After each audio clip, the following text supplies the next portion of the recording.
Hey guys, so we're Hello. coming to you from Bosnia and Herzegovina. We're in the Republic of Srpska, just on the outskirts of Sarajevo, and look what we found. It's the abandoned Olympics. Bobsled. Yeah!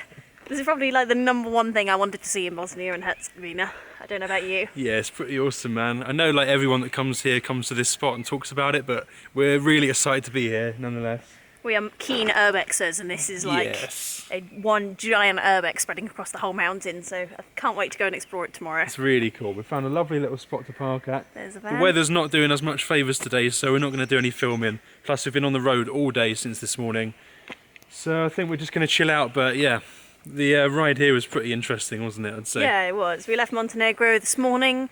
God, I can't remember where we parked, but we drove to the border for Bosnia and Herzegovina. We drove that really cool road actually. We stayed up on this mad road last night, and it had all these really cool tunnels, and it was just winding down this really steep cliff edge, going through all these long tunnels and Just weaving and winding its way out. It was incredible. just It's actually straight through the mountain. one of my favourite roads I've ever driven, and it was a total Yeah. surprise we found it. It really is a shame that we had to leave Montenegro so soon. Like, Yeah. roads like that just make me wish we could have stayed for longer. Yeah, We really want to get some drone shots, but the weather's been horrendous today. It's only just stopped raining. yeah. And then the border crossing probably wasn't the smoothest. It just took a long time, didn't it? Lots of bureaucracy and paperwork, and Yeah, it wasn't too bad. just took a while. At least they let us in this time, you know. They did, yeah. The Bosnian side was actually really simple this time. You just looked at the green card, asked what we're doing here and how long we're going to be, and then let us through. That was Yeah. nice and simple. So last time we tried to come to Bosnia and Herzegovina, they wouldn't let us in because our green card wasn't green. So we got it printed on green paper this time, and they actually let us in. No excuses this time, mate. We'll put the link to the video the first time we tried to cross in the description here because it's quite entertaining, I It's think. funny, disappointing, but really funny, yeah. Yeah, they weren't lying as well when they said that the road rapidly the road- deteriorates just after the road border. was terrible. We've just come from Montenegro and we thought, oh, we've kind of left the bad roads of Albania behind us, and then bam, straight back into Bosnia, proper half-paved Balkan roads. Dirt tracks.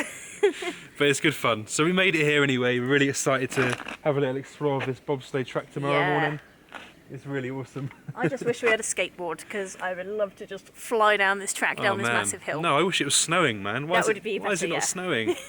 We've come here, it was snowing on the way around the mountains and stuff, but nothing where we are. Yeah. But the trip here today was amazing, like it was gorgeous. For the last couple of days we've pretty much just been following the Tara Canyon, haven't we? Yeah, we And have. the roads were incredible, like Yep. so beautiful. And we didn't realise that the Tara Canyon is actually the second deepest canyon in the whole world, Right behind the Grand Canyon. right behind the Grand Canyon, that's It's the one. 1,300 metres deep at its peak, and the Grand Canyon, I believe, is around 1,500. And the canyon's also about just under 150 kilometres long, so we inadvertently just followed it all the way through It's awesome, Montenegro and yeah. into Bosnia. Sometimes you're really high up looking down into it, going through all these really cool windy tunnels, just getting little glimpses of the floor beneath you. At other points you're right along the canyon bed itself, just right next to the ferocious river. 'Cause we've had Mountains so just much rain rising recently. up above you as well. Like, we could not even attempt to fit them all in on shot on the camera because they're so tall. It's really cool. Beautiful. So yeah, we're here, we're in Bosnia and Herzegovina. We don't really know what we're doing yet. We haven't really had any time to research the place. One thing I really want to learn about is the crazy government they have, like the way it's all organised. I read that they've got 3 presidents, and each president has a prime minister and their own set of 16 ministers. It's really confusing, and I want to try and get to the bottom of it, so I will explain to you guys hopefully how it all works, but if I get it wrong, I'm assuming some Bosnians will definitely be commenting below telling me how wrong I am, so Please do. I'll look forward to that. Right, should we go and have some food? Yeah, let's do it. Cool. See you guys in the morning.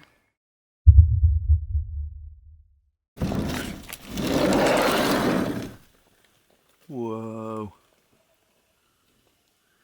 Wasn't expecting that this morning. Good morning, guys. Well, we actually arrived at this abandoned Olympic park 2 days ago. Yesterday was just really not good for filming, you know. It was like very thick clouds, mist, rain. Couldn't see anything out here, so we thought that's a bit annoying. We'll just stick around for another day. We went and did some washing and little life admin things like that, laundrette stuff. We woke up this morning and look around us. It's a complete whiteout. It's absolutely gorgeous up here. We've just totally found this really quiet bit of paradise, parked in the forest with loads and loads and loads of fresh snow. Can't believe our luck. So Yeah, really excited actually today. It's still snowing.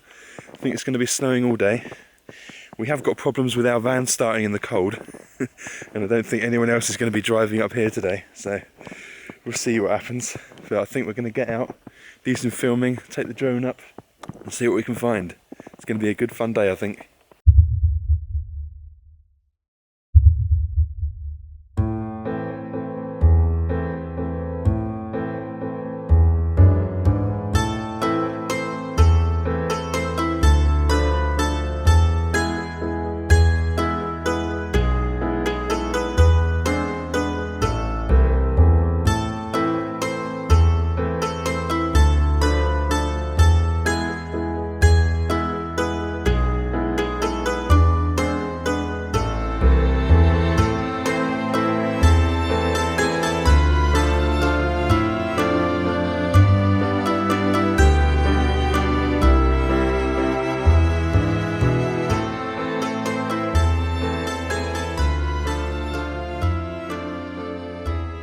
So as I expected earlier, the van's not starting. It's not happy at all. We've tried our usual tactic and it's just not happy. It's not even sounding like it wants to start in the slightest. So we're going to try a new tactic. We've not tried this before. We're going to pour a little bit of hot water over the manifold and a bit of hot water over the battery. I know it sounds really dodgy, but we're stuck out here in the middle of nowhere. There's no one around to help us, so it's kind of this, or we just sit here all day with no electric, feeling sorry for ourselves. I think we've got to give it a go, haven't we, really?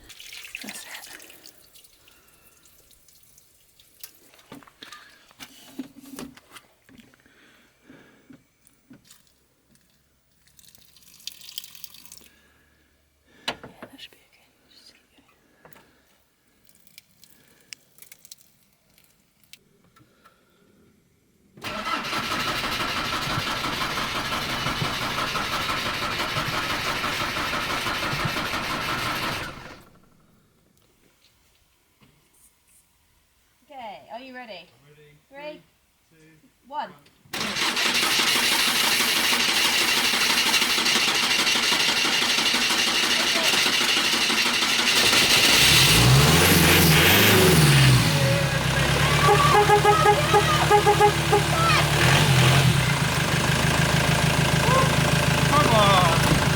So we always knew that our van was going to give us some trouble on this trip back to England. It doesn't matter how quickly we try and get back, we knew we were going to get caught in some cold weather travelling through these inland areas, and we've had to get jump started every time until now, so I think we're feeling pretty proud that we managed to get it started by ourselves. We are. We might have seemed a bit too excited then, but trust me, we've had to be jump started about, what, 5-6 times now, and like, this was obviously a little victory for us. It's quite remote here, and there were a few people around yesterday, but I've only heard one car here today, so we were thinking we're going to have to wait ages for a jump start. Yeah.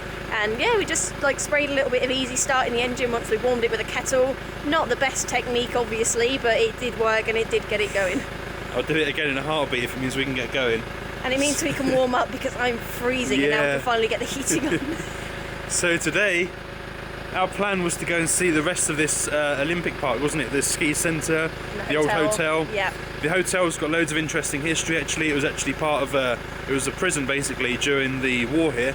So we're going to go and find out some information about that, share it with you guys. I think our journey has only really just begun today, the troubles we might be having, because now we've got to get out of here and it's quite steep inclines. It was slippery. It's not going to be gritted whatsoever.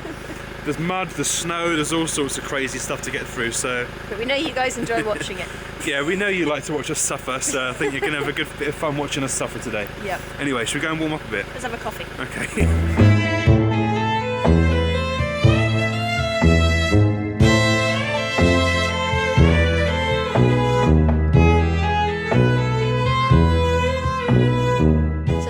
Sarajevo bobsled track was built for the 1984 Winter Olympics. It was very famous and everyone thought it was going to be like a turning point for the country. And then unfortunately the war broke out just a few years later. This place was left abandoned and Bosnia and Herzegovina never really prospered from their hosting the Winter Olympics, which is such a shame.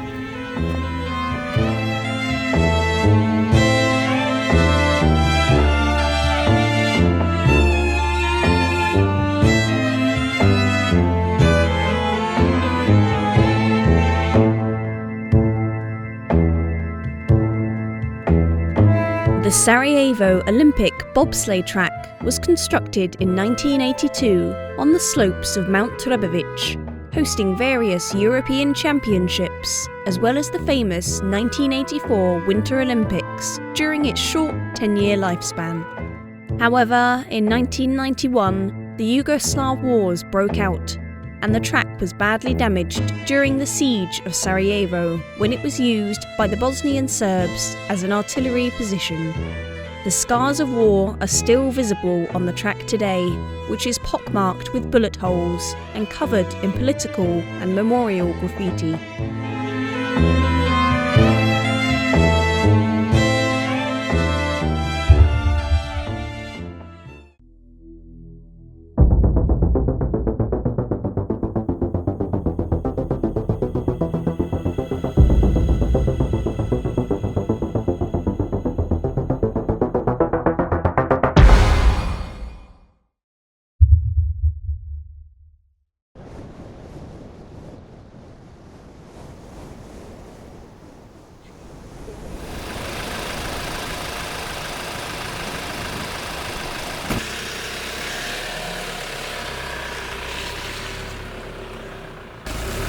Oh dear.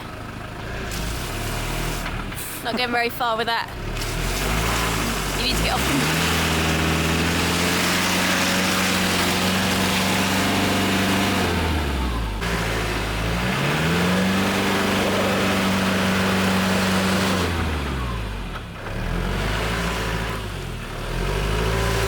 Why are you going backwards? Oh my god, look at the mess he's made.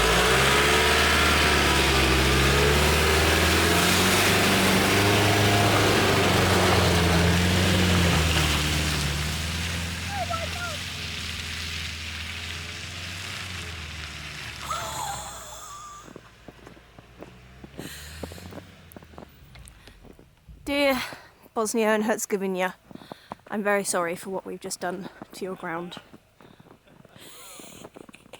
Ben's happy though. Sorry. How's it doing uphill? Yeah, okay. Not skidding? No, it's fine now, it's off the mud.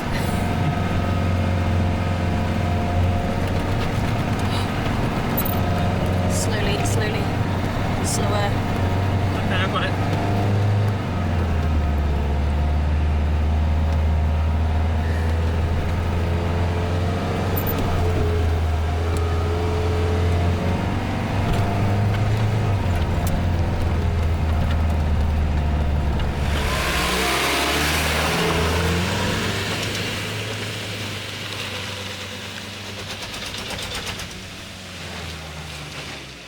Whoa.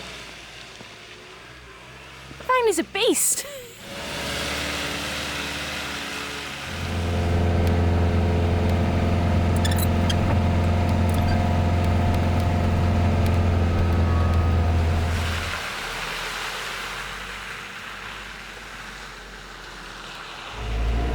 Well, we made it out there in one piece relatively. That was a good bit of fun. I do feel a little bit bad about the mud we made in there, but it looks kind of worse than it is because actually underneath the snow is already a lot of muddy tracks where people have been in there getting stuck all the time.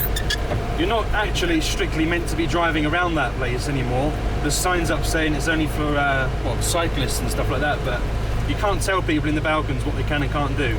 If you've been to the Balkans, you know exactly what I mean. So we've actually seen quite a few people driving around there the last few days. So we didn't feel like we was going to get into too much trouble. But yeah, the mud was a bit unfortunate, but what we're supposed to do, just sit there until it dries up for like months? I don't think so. We have to get ourselves out eventually. So that was a good bit of fun anyway. I think now we're going to go and find the ski jumps and the old hotel. So yeah, we're probably going to see some more snow, see what else we can find along the way.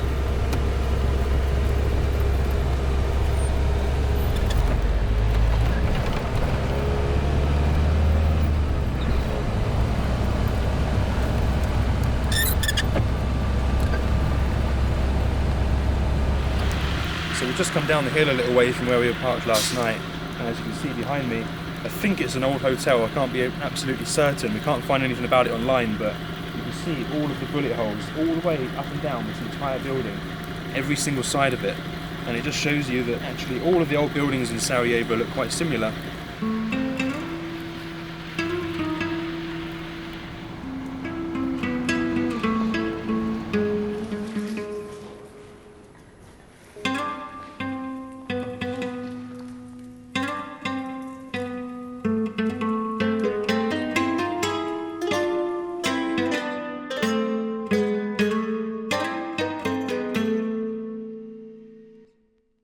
So behind me you can see the old city of Sarajevo, and from where we stood now it's kind of hard to imagine that just 25 years ago this place would have been at war. There would have been sounds of gunfire and mortars and constant explosions, about 300 of them a day. At its peak there were around 3,500 bombs dropped in a single day, and you can see the scars left over all over the city. It's impossible to ignore.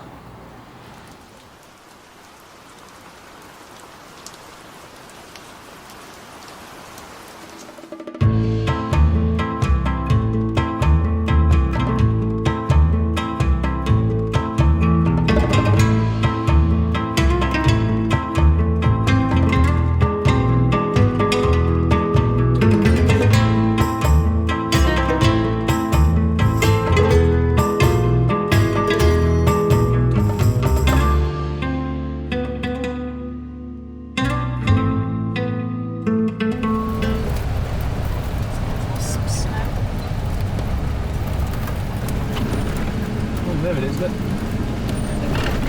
the hotel. Oh wow.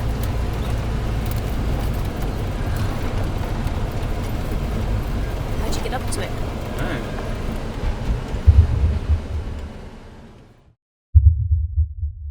Right, so we've made it to the abandoned hotel. It's just up that track there, and I think we're going to give it a go. The snow's pretty deep, but we just saw a car go up there like a people carrier with no snow chains, so if he can get up there, I'm sure we can get up there. Let's go and give it a go.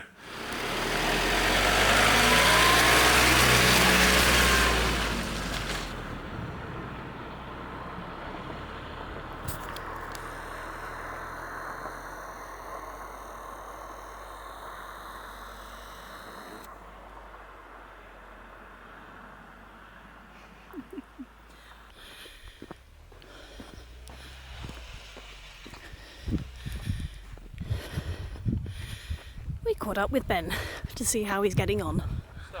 He's stuck on mud. Really? Yep. Mud? Mud. Oh. Typical.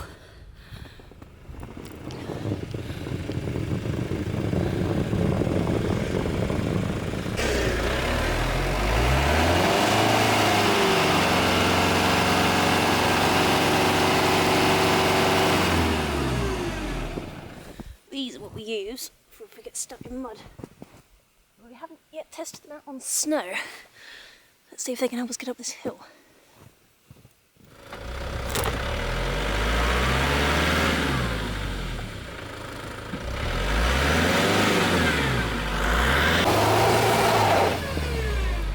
Nope.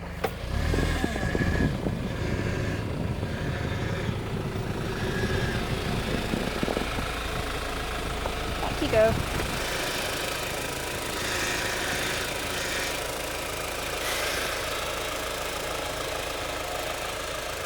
Well, that was so annoying.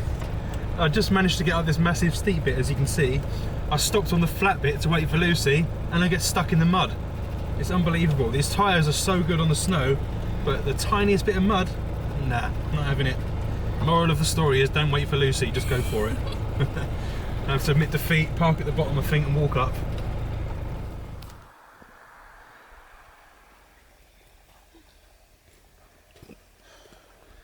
So here we are at a massive abandoned hotel from the 1984 Winter Olympics in Sarajevo. Hotel Igman. Hotel Igman. It's called Hotel Igman because, you guessed it, the highest mountain just next to us is called Mount Igman. Look at that design. Funky. Very typical of Yugoslavian brutalist architecture.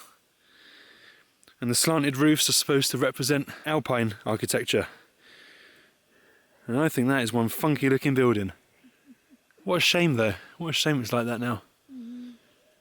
There is actually a bit more snow on this track than I anticipated when I tried to give it a go. I don't feel too bad about it. It's probably about 20 centimetres of snow actually. It's surprising how much can fall in one night. There was nothing yesterday. Yeah, look at this cool place. So this hotel is actually for sale, believe it or not. It's not properly abandoned. It's been for sale for about 20 years, I think.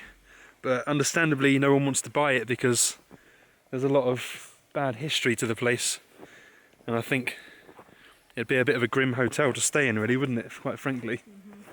But surprisingly, or unsurprisingly, I mean, it's completely destroyed on the inside. There were fires, explosions, lots of heavy gunfire. So what's left of it is just this heavy concrete brutalist exterior, and that's about it. I think it's definitely more impressive from the outside.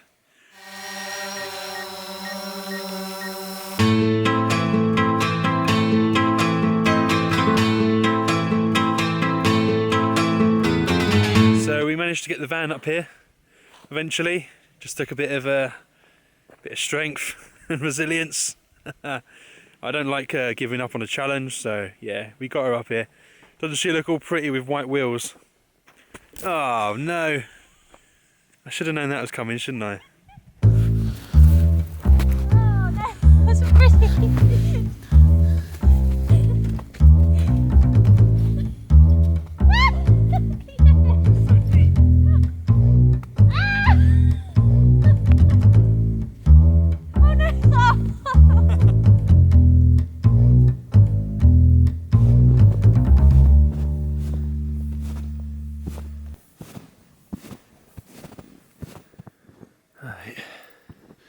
How do we get into this thing then?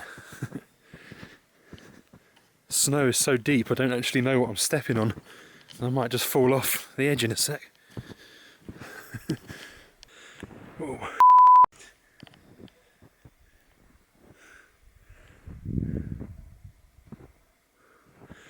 A lot of people don't really like brutalist architecture, but I actually quite enjoy it. But I think even the most cynical person who doesn't like it has got to admit that in this weather it really does look quite pretty. So we know there's bears in this area, and I was trying to tell myself that these prints here are people, but I don't think a person would go up there, or even if they could.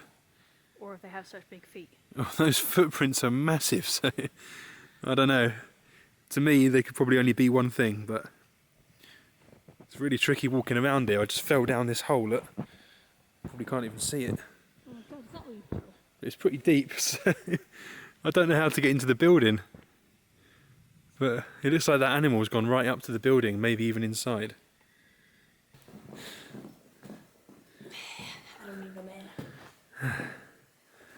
Okay, we're in.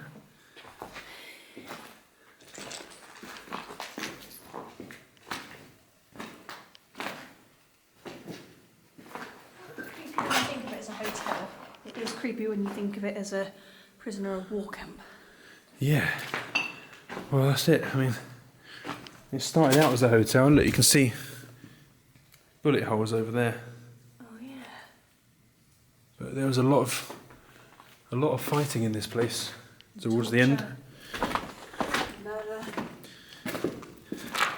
Yeah, it's kind of hard to find any factual evidence about what happened here, but a lot of people online said they had prisoners of war. Lots of women were raped here. I don't know, it's got a nasty feel to it. I think I also read that people do paintballing here now. Airsoft. Yeah, that was it.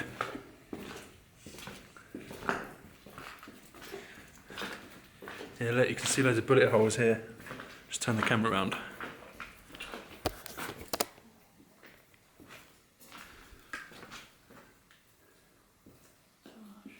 Yeah, if you're wondering how cold it is today, that should answer it. It's pretty chilly. And I think we're going to be staying here tonight, is that right? Mm-hmm. Yeah.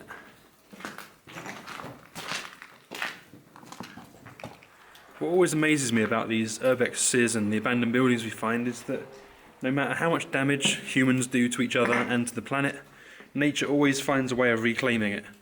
This has been abandoned for, well, since the 80s, and look, it's basically crumbling back into the ground, and the trees are taking it over, plants growing.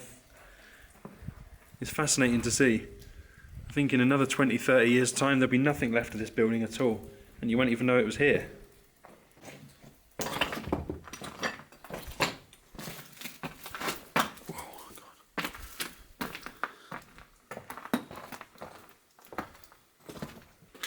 Before we actually came to Bosnia and Herzegovina, we kind of said to ourselves, we don't just want to be talking about the war, because that's all people know about Bosnia and Herzegovina, but actually it's really hard not to speak about that, because it's everywhere all around you. You can't get away from it at all. I think after this place, we're going to maybe head out of Sarajevo, go a little bit further north, and hopefully try and find some other things we can talk about, but for now, this is just all-consuming. It is everywhere. All these old buildings, it's just part and parcel of living here still, I think.